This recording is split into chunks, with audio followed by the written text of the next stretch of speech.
Bem-vindos ao Veritas Mysteriorum. Meu nome é Roger e hoje é sexta, Desaparecimentos e o Sobrenatural.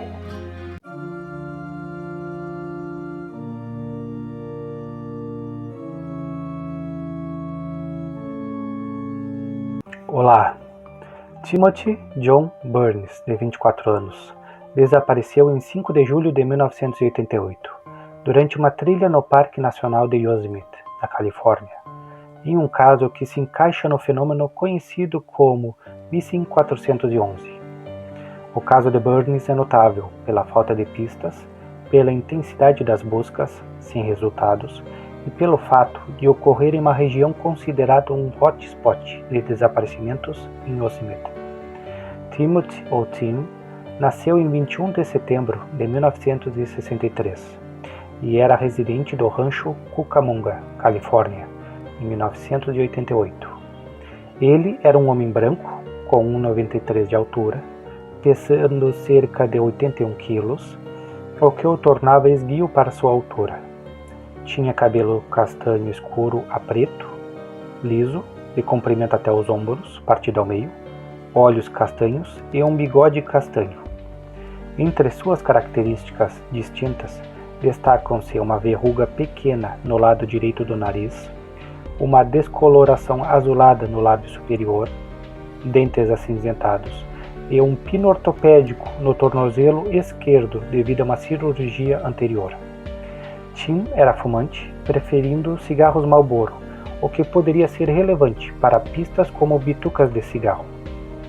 No dia do desaparecimento, ele vestia uma camiseta branca com um círculo vermelho em torno de uma letra F vermelha com uma barra cruzando a letra, calças de moletom cinza, tênis brancos gastos, óculos de sol com armação marrom e carregava uma mochila de trilha amarela.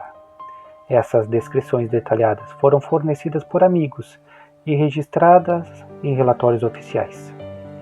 No dia 5 de julho de 1988, Timothy planejou uma trilha de um dia partindo do Murphy Creek, Trailhead, próximo ao Tenaya Lake, na região leste da Highway 120, perto da Tioga Road em Yosemite.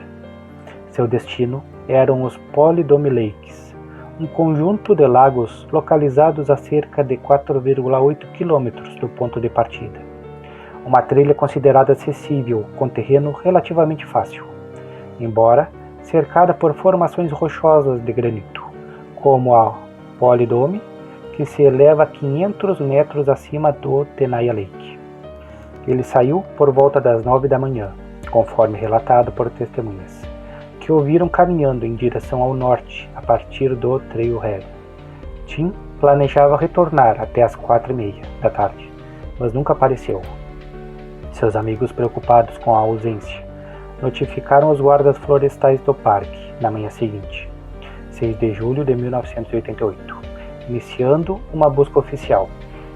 O Parque Nacional de Yosemite, com seus 3.000 km², é uma vasta área de montanhas, florestas, lagos e formações rochosas, conhecida por sua beleza e também por ser um ponto de concentração de desaparecimentos, conforme destacado por Paulides em seus livros Missing 411. O Tenaya Lake, onde Tim iniciou sua trilha, é um lago alpino cercado por picos de granito, localizado a cerca de 2.500 metros de altitude. A trilha de Murphy Creek até os Polydome Lakes passa por terrenos rochosos e áreas de floresta densa, com o Polydome, uma formação de granito imponente, dominando a paisagem. A proximidade com água e granito é uma característica recorrente em muitos casos Missing 411, incluindo o de Tim, como observado em análises do site Vanished Us. A área de busca abrangeu não apenas a trilha planejada, mas também regiões adjacentes, como o entorno do Tenaya Lake e outras trilhas próximas, devido à possibilidade de Tim ter se desviado do caminho. Após o alerta dos amigos, o Serviço de Parques Nacionais, NPS, organizou uma busca extensiva, envolvendo equipes de resgate, helicópteros e cães farejadores.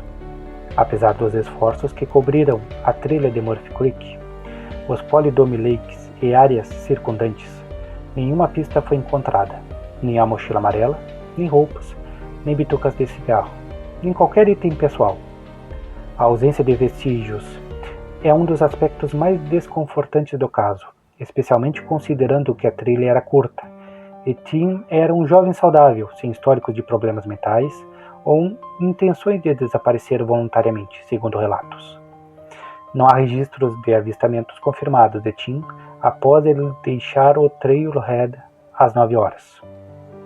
Algumas fontes mencionam que ele foi visto caminhando para o norte, por testemunhas não identificadas, mas não há detalhes adicionais sobre quem eram essas pessoas ou as circunstâncias exatas. A falta de progresso nas buscas levou à suspensão das operações ativas após semanas, embora o caso permaneça aberto como um cold case pelo NPS. A investigação inicial não encontrou evidências de crime, mas também não descartou possibilidades como acidente ou desorientação. O NPS continua a aceitar informações sobre o caso. Em 19 de julho de 1990, 2 anos após o desaparecimento, Tim foi declarado legalmente morto, embora seu corpo nunca tenha sido encontrado. O caso de Timothy Burns é frequentemente citado em discussões sobre Missing 411, devido a várias características que se alinham com os padrões descritos por Paulides: desaparecimento em um parque nacional, de buscas intensivas e ocorrência em área de cluster de desaparecimentos. Yosemite é um dos locais mais citados nos livros de Paulides, com casos como o de Station Arras, de 1981, Jeff Estes, de 1976, e David Paul Morrison, de 1998, compartilhando semelhanças geográficas e circunstanciais com os de Tim. Algumas teorias sugerem causas naturais, como Tim ter se perdido, sofrido um acidente em terreno rochoso ou caído em uma área de difícil acesso. No entanto, a falta de qualquer vestígio, mesmo em buscas detalhadas, desafia essa explicação. Algumas fontes, como o site Missing NPF, mencionam suspeita de suicídio como uma possibilidade, mas não há relatos de que Tim tivesse grandes problemas emocionais ou motivos para abandonar sua vida. Seus amigos e a investigação inicial não indicaram essa linha. O caso de Tim não é isolado. Yosemite tem uma longa história de desaparecimentos inexplicáveis, muitos dos quais permanecem sem solução. A concentração desses casos em Yosemite, especialmente na região entre Tenaya Lake, Polydome e Sunrise Lakes, levou à hipótese de um cluster geográfico, possivelmente ligado a fatores como terreno perigoso, condições climáticas ou algo mais inexplicável. David Paulides critica o NPS por sua suposta falta de transparência e por não manter um banco de dados centralizado de pessoas desaparecidas.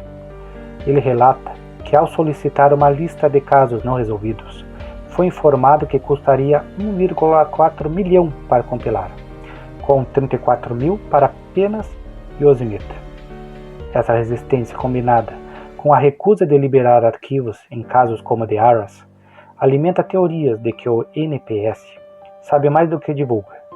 No caso de Tim, não há relatos específicos de obstrução, mas a ausência de qualquer pista após buscas intensivas levanta questões sobre a eficácia das operações de resgate e a possibilidade de áreas não examinadas adequadamente. O desaparecimento de Timothy Burns permanece como um mistério doloroso para sua família e amigos, que nunca receberam respostas. O caso ganhou atenção renovada com o trabalho de Paulides, que o incluiu em suas análises do Missing 411, destacando-o como exemplo de como pessoas podem evaporar em áreas selvagens sem deixar rastros. Sites como Locations Unknown, Vanished Us e Historic Mysteries continuam a manter o caso vivo, pedindo que qualquer pessoa com informações contate o NPS.